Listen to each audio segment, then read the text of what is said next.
నేను చేయించబోయేది మన రాజ్యాంగంలో హక్కులు బాధ్యతలు అనేవి చాలా ఉంటాయి.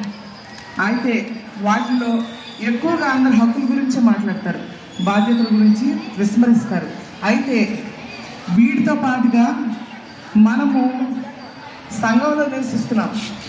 Man is a social animal, అంటే యానిమల్ అంటే జంతువు అని కాదు, సంఘజీవి అని.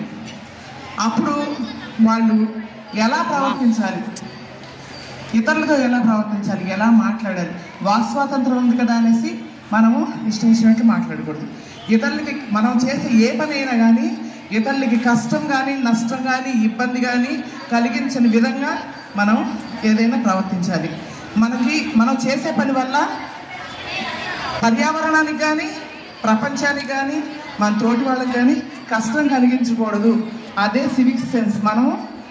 మనకి ఉండాల్సిన లక్షణాల్లో మెయిన్ అది ఉండాలి.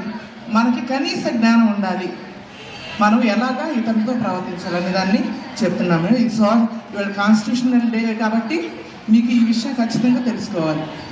ఓకే,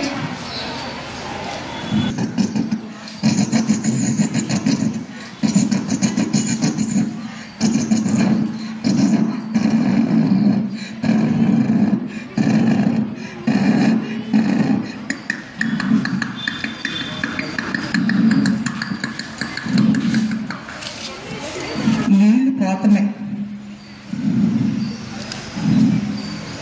ఆపేయాలి. మనం నీళ్లు తాగుతాము, స్నానం చేస్తాము, కానీ ప్రపంచంలో 3% ప్రపంచంలో 3% నీళ్లు ఉన్నాయి. అవి మనం తాగడానికి ఉపయోగపడే నీళ్లు, సముద్రపు నీళ్లు. తాగడానికి ఉపయోగపడే నీళ్లు 2% మాత్రమే ఉంది. 1/4 భూభాగంలో ఉన్న ప్రజలకి 2% నీళ్లు మాత్రమే ఉన్నాయి. వాటిని మనం గనక వృధా చేస్తే దాని నుండి ఫ్యూచర్ ముందు తరాలకి తాగడానికి నీళ్లు లేని పరిస్థితి వస్తుంది. కాబట్టి అది చేయకూడదు.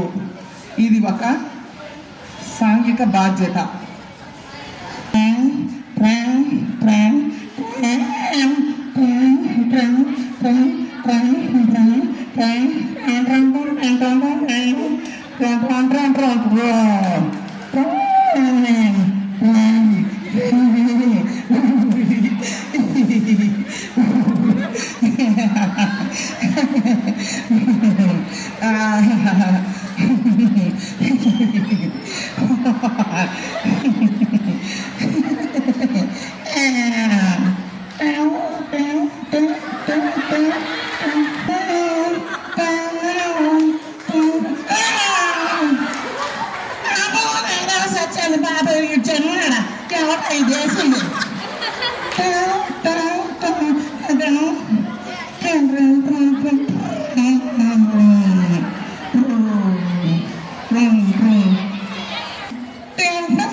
మనం ఏదైనా తినచ్చు, ఏదైనా తాగొచ్చు, కానీ మనం తిని ఎక్కడ పడేయాలి?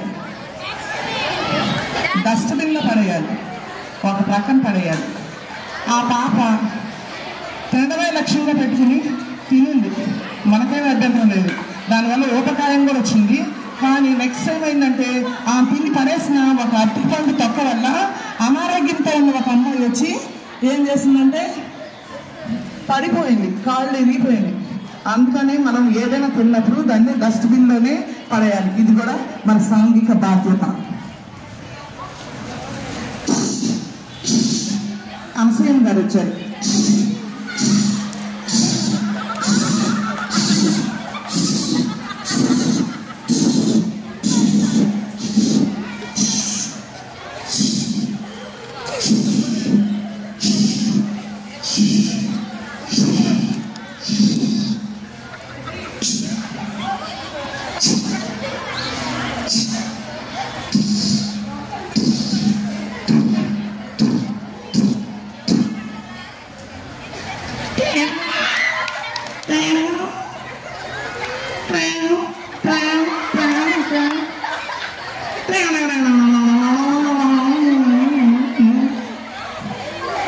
వెంకయ్య గారు లేచారు.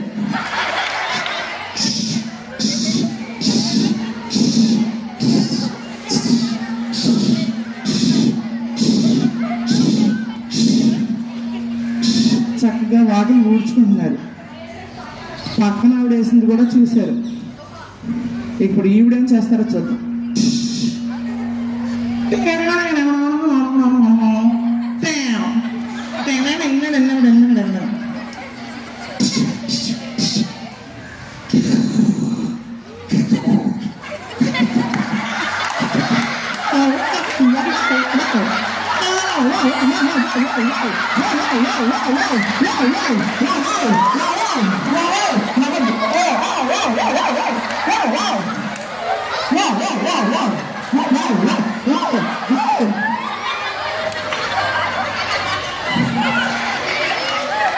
ఇది మనం ఖచ్చితంగా పాటించాల్సింది ఏంటంటే మంచి వాళ్ళు పక్కడనమాట.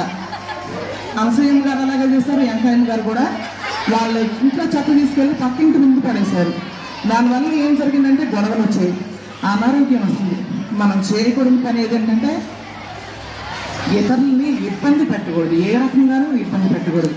మన ఇంటి శుభ్రం ఎట్లాగో పక్కన మన పరిసరాలు కూడా అంత శుభ్రంగా ఉంచుకోవాల్సింది. ఇది కూడా మన సాంఘిక బాధ్యత. ఎగ్జామ్ కొరకు చదువుకుంటున్నారు. మనం ఎప్పుడు గమనిస్తూనే ఉంటాము, పరీక్షలు వచ్చినప్పుడు చాలా సీరియస్గా చదువుకుంటాం. మనకి ఎవరి డిస్టర్బెన్స్ ఉండకూడదు, కూర్చుంటాం, కూర్చుని చదువుకుంటాం. ఎవరి డిస్టర్బెన్స్ ఉండకూడదని ఆశపడతాం. మనం కాన్సన్ట్రేషన్ చేసి చదువుకోవాలని ఎంతో శ్రమ పడుతున్నారు మన తల్లిదండ్రులు. వాళ్ళకి తగ్గ మంచి ఫలితం తీసుకోవాలని ఆశపడతాం. అలాగా కొంతమంది విద్యార్థులు చదువుకుంటూ ఉన్నారు. వాళ్ళు 10th వాళ్ళు అవ్వచ్చు, ఇంటర్ అవ్వచ్చు, డిగ్రీ అవ్వచ్చు, ఐఏఎస్ అవ్వచ్చు, ఐపీఎస్ అవ్వచ్చు. అది ఏం జరిగిందో చూడండి.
అసలైన తప్పు.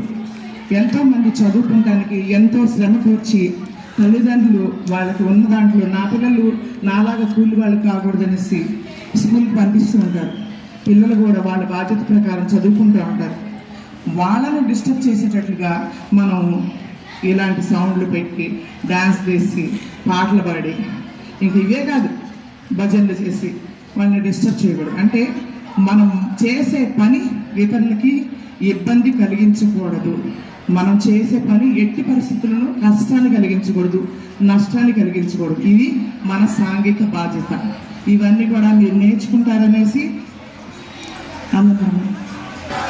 సంఘంలో మనం నివసించేటప్పుడు మన బాధ్యతలు ఖచ్చితంగా నేర్చుకోవాలి. మనము ఇతరులకి ఇబ్బంది కలిగించిన విధంగా ఉండాలి.